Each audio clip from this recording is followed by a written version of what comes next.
ce n'est pas si autre personne, si ce n'est que le Saint-Esprit. C'est lui l'Esprit de vérité. C'est lui. Lisez Jean chapitre 16, verset 13. La Bible dit, quand le consolateur sera venu, l'Esprit de vérité, l'Esprit de vérité, il vous conduira dans toute la vérité. Est-ce que vous voyez cela? Il vous conduira dans toute la vérité. C'est-à-dire, un serviteur de Dieu qui a le Saint-Esprit, cher enfant de Dieu, ne peut prêcher que la sainte doctrine, ne peut prêcher que la vérité aux enfants de Dieu. Il ne peut pas mentir aux enfants de Dieu. Parce que la Bible dit, le Saint-Esprit nous conduit sur la voie de la vérité. Il nous dirige sur la voie de la vérité. C'est ça ce que le Seigneur dit dans Jean 16, 13. Il dit, il vous conduira dans toute la vérité. La Bible ne dit pas paix, dans toute la vérité. De Genèse à l'Apocalypse. Il nous conduira que dans toute la vérité. Donc c'est impossible qu'un vrai serviteur de Dieu prêche des choses qui ne peuvent pas sauver les enfants de Dieu. C'est impossible. Impossible. Parce que le Saint-Esprit, il est l'Esprit de vérité. Il est l'Esprit de vérité. Il est l'Esprit de vérité. Si vous lisez également dans Jean 14, je vous donne les versets parce que nous sommes dans l'enseignement, nous sommes dans l'école des Bérets. Lisez également, mettez tous ces versets en relation. Jean 14, verset 17, virgule 26. Mettez encore cela en relation avec l'épître de 1 Jean, chapitre 2, verset 20, virgule, vous lisez également verset 27.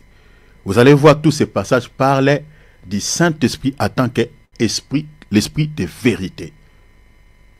Dans Jean 16, 17, la Bible dit l'esprit de vérité que le monde ne peut recevoir parce qu'il ne le voit point et ne le connaît point, mais vous le connaissez car il demeure en vous. Ah, est-ce que vous voyez?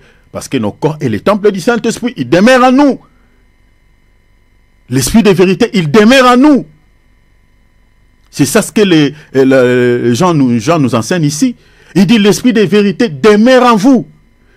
Mais comment se fait que l'esprit de vérité qui demeure en nous ne peut pas nous enseigner à ce qui concerne la sainte doctrine, ne peut pas nous aider à comprendre la parole de Dieu?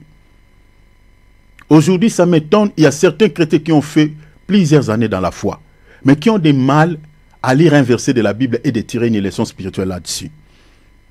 Nous avons des chrétiens comme ça. Ils ont fait des temps et des temps dans la foi. Ils ont fait des temps et des temps dans les choses de Dieu.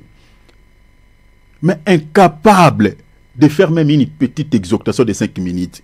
Vous savez, on partageait la parole ici avec les bien-aimés. Vous savez, j'avais beaucoup de soucis dans mon cœur par rapport à la foi de certains bien-aimés. Des bien-aimés qui ont fait des temps et des temps dans les choses de Dieu, des temps et des temps à l'église, mais ne connaissent pas la parole de Dieu. Donc, c'est-à-dire, si vous ne connaissez pas la parole de Dieu, ou vous êtes incapable de tirer une leçon spirituelle dans un verset biblique, c'est-à-dire, vous ne connaissez pas Jésus et vous n'avez pas les salis. C'est ça la vérité. Regardez, je vous ai donné des passages ici tout à l'heure. Jean chapitre 5, verset 39, la Bible dit quoi? Vous sondez les Écritures, vous pensez avoir en elle quoi? La vie éternelle. C'est-à-dire, la vie éternelle passe par la connaissance de la parole de Dieu. Donc si vous n'avez pas la connaissance de la parole de Dieu, vous n'avez pas la vie. C'est ça la vérité. Nous sommes là pour vous dire la vérité, chers enfants de Dieu.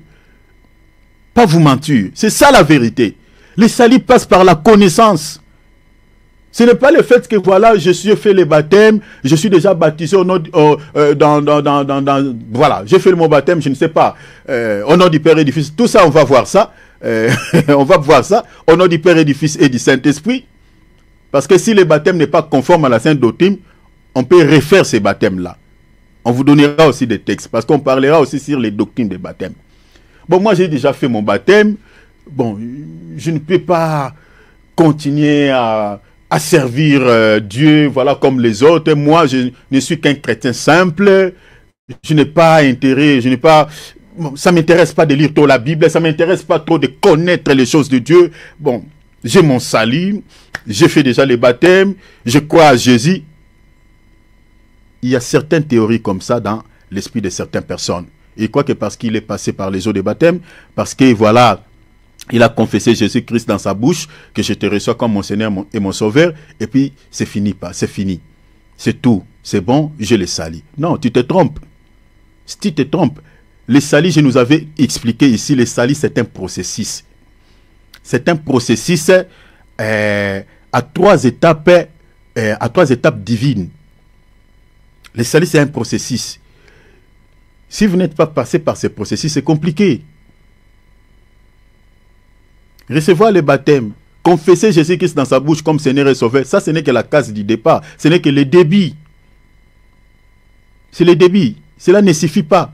Tu dois maintenant être enseigné pour devenir disciple de Christ, pour devenir mature, pour avoir le salut. Le Seigneur dit à ses disciples, faites-le toutes les nations des disciples, enseignez-les. Pour devenir disciple de Christ, il faut être enseigné. Si vous n'êtes pas enseigné, si vous n'avez pas l'enseignement, c'est compliqué d'être appelé disciple de Christ et vous n'avez pas les salis. C'est très compliqué. Si tu es réellement enfant de Dieu, cher enfant de Dieu, quand tu lis la Bible, tu dois quand même voir la pensée de Dieu qui est cachée dans les Écritures. Ne te limite pas seulement à la lecture simple. Parce que la vie est cachée dans les sondages. Je nous avais expliqué 3 dimensions qu'on retrouve dans les Écritures ici. La 3 dimensions pour avoir la vie éternelle. La première dimension, nous avons la lecture. Selon Ésaïe chapitre 34, je crois, verset 16. La Bible dit, lisez, consultez les livres de l'Éternel, lisez. Ni l'un ni l'autre manqueront. Aucun d'eux ne te fera défaut. C'est son esprit qui les rassemblera. Méditez. La Bible nous recommande plutôt de lire. Ça, c'est la première dimension qu'on retrouve dans la parole. C'est-à-dire, la lecture nous est demandée dans la Bible. Mais la Bible nous recommande encore de méditer. Pourquoi on doit faire la méditation? Josué chapitre 1, verset 8. La Bible dit, pour agir fidèlement selon tout ce qui est écrit. C'est-à-dire, c'est la méditation qui t'aidera à savoir comment est-ce que tu dois te conduire dans ce monde qui est rempli de ténèbres. Comme je nous ai dit tout à l'heure, selon Psaume 119, verset 105, la Bible dit, la parole de Dieu est une lampe à nos pieds, une lumière sur nos sentiers. Le monde auquel nous vivons est rempli de ténèbres. Les ténèbres dont je parle ici, c'est-à-dire les péchés, les mal, toutes ces choses-là.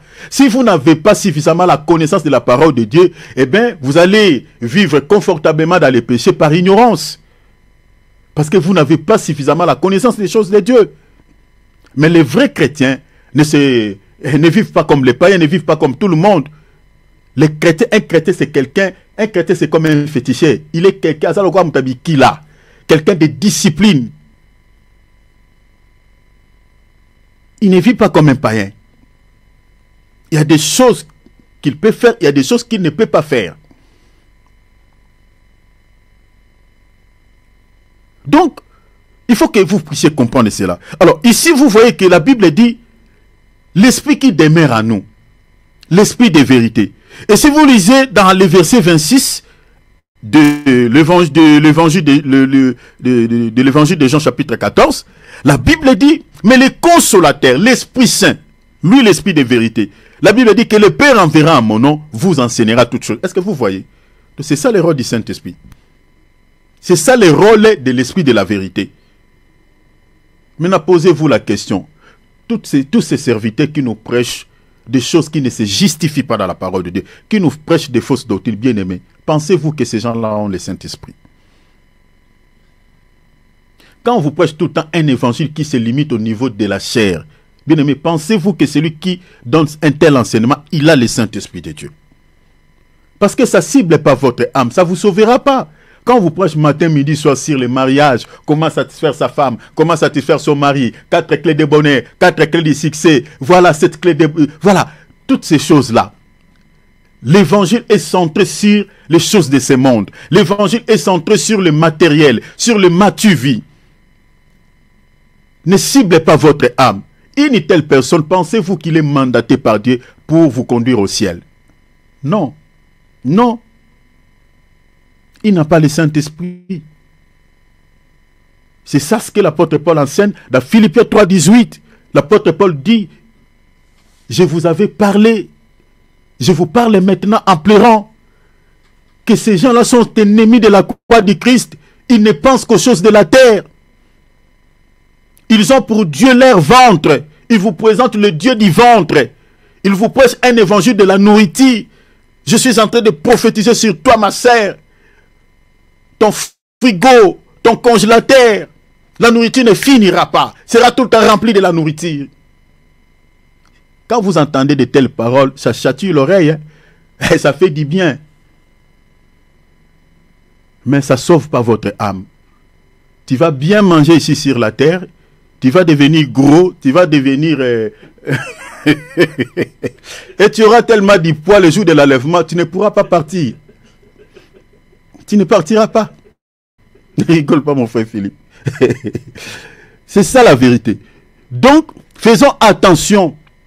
L'évangile qui ne cible pas votre âme bien-aimée, il faut faire très attention. Il faut faire très attention parce que nous avons des serviteurs qui se sont spécialisés que sur certains domaines quant à la chair. Les mariages, il y a certains servantes de Dieu, certains serviteurs de Dieu sont spécialistes sur ces domaines. Il y a des couples qui les appellent tout le temps, papa, moi avec ma femme ici, je ne sais pas. Et lui, il est en train d'expliquer les tactiques. Comment tu peux satisfaire ton mari, comment tu peux satisfaire ta femme, comment tu peux réussir dans ces domaines, comment tu peux devenir riche. Il explique, le coaching est entré dans l'église. On vous explique comment gagner de l'argent, comment devenir riche. Entrez sur la toile aujourd'hui, nous sommes le dimanche, vous tomberez sur des vidéos comme ça. On enseigne le coaching. Des enseignements que les apôtres n'ont jamais enseignés. Jésus n'était pas mort à la croix de Golgotha, je l'ai toujours dit, pour que nous devenions le plus riche du monde. D'ailleurs, les plus riches de ce monde, ce ne sont pas même les chrétiens, ce sont les païens. Ce sont les païens. Et puis, quelques faux prophètes aussi qui ont beaucoup d'argent. Regardez la vie de notre Seigneur et Sauveur Jésus-Christ. Jésus-Christ était né, je ne dis pas ici, les chrétiens doivent être pauvres, non, je n'ai pas dit ça. Mais Jésus-Christ, regardez seulement la vie de notre Seigneur et Sauveur Jésus-Christ. Il est né dans quelle famille? Regardez la vie de ses apôtres. Ils avaient une vie modeste. Ils n'étaient pas trop pauvres, ils n'étaient pas trop riches. Ils avaient une vie normale, une vie modeste. Et ici, ça peut vous choquer, mais je vous dirai la vérité, que rien que la vérité, la majorité des serviteurs de Dieu qui sont plus riches dans ce monde, entre guillemets les serviteurs de Dieu, la majorité, il y a des exceptions, mais la majorité, ce sont des faux prophètes.